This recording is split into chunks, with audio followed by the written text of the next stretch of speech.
세종지방법원과 국회 최종이사당 건립 등 행정소송 세종 완성에 대한 기대감이 높아진 상황에 유난히도 실마리가 풀리지 않고 있는 백화점 유치에 대해 말씀드리고자 합니다.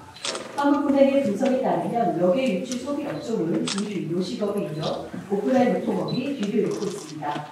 지역에 대규모 쇼핑시설이 없으면 원종 쇼핑을 떠났고 그에 따른 2차 소비가 이루어지며 매수 경기의 악영향으로 이어온다. 세종시는 1인당 카드 사용 금액이 전국 최고로 높은 소비 욕구를 보여주지만 여전히 역의 유치 소비 전국 1위라는 오명을 안고 있습니다. 이러한 심각한 유치 비용은 기업의 소극적인 투자로 이어져 도시경제 생태계의 심각한 위기로 이어집니다. 나중권 백화점 도시는 총 6만여 제곱미터의 최고 50층 이하의 대규모 시설이 가능한 남부럽지 않은 규모입니다. 그러나 시민들의 바람과 달리 백화점 부지는 수년간 풀꽃과 주차장으로 채워져 있을 뿐입니다. 그러는 사이 인근 상가들의 심각한 연쇄적 공실과 원정 소비 패턴이 이어져 이에 대한 대책 마련은 모두가 깊이 공감하는 현안입니다. 이에 행복청과 LH는 2020년 행복도시 기후조정 전략 수립 논의를 진행했으나 실현되지 못했고 이후 지지부진했던 백화점 유치를 위해 발족한 협의체는 계획과 달리 단 한 차례 회의와 4번의 기업 면담으로 뚜렷한 방안을 마련하지 못하고 있습니다.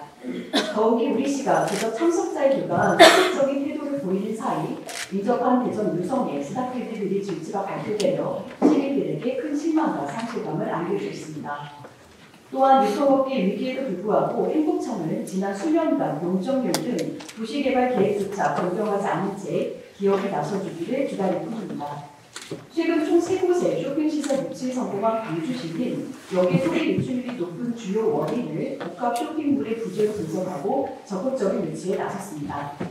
광주시의 노력으로 성공한 대규모 3대 복합 쇼핑몰의 투자 규모는 약 4조 원, 직간접 고용은 10만 명이 가뿐히 넘을 것으로 예상됩니다. 확장을 제외한 두 사업지의 경제적 파급 효과만 34조 5천억 원에 달하는 것으로 분석됐습니다. 지금 시작해도 10년 이상 내다봐야 하는 쇼핑시설 유치에 2030년 해체가 예정된 행복청과 밑에 있기에는 백화점 유치에 대한 시민들의 바람이 너무나 간절합니다.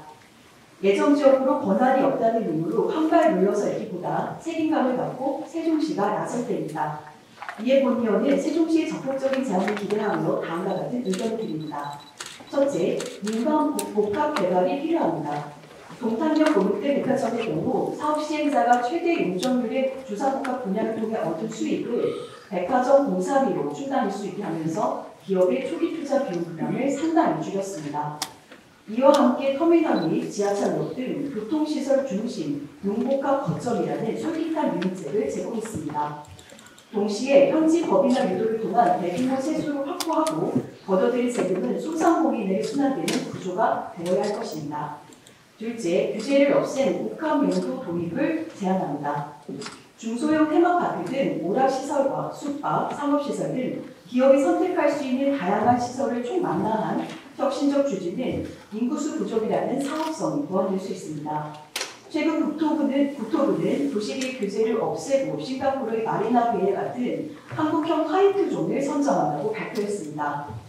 이는 고밀도 복합단지를 조성하는 것으로 토지의 농도와 밀도에 제한이 없습니다. 이런 시대적, 사회적 흐름을 참고하고 검토해야 합니다. 셋째, 단계별 사업 시행도 제한할 수 있습니다. 인천 송도의 롯데몰은 10년에 걸친 구역별 건설 추진으로 미래 불확실성에 대한 기업의 리스크를 줄였습니다. 또한 각 구역은 인근 상가들과 브릿지를 연결해 상권 상생에도 기여할 수 있을 것입니다.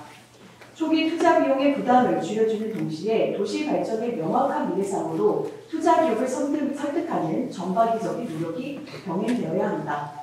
우리시의 적극적인 노력은 진입을 주저하고 있는 많은 기업에게 세종시 투자를 긍정적으로 검토하게 할 것입니다. 과거의 지역형 소비가 아닌 광역생활경제권, 550만 인구를 타깃으로 하는 메가시티 중심, 세종시의 청사진을 개편된 투자유치단의 성과로 발표되기를 간절히 바라며 발언을 마치겠습니다.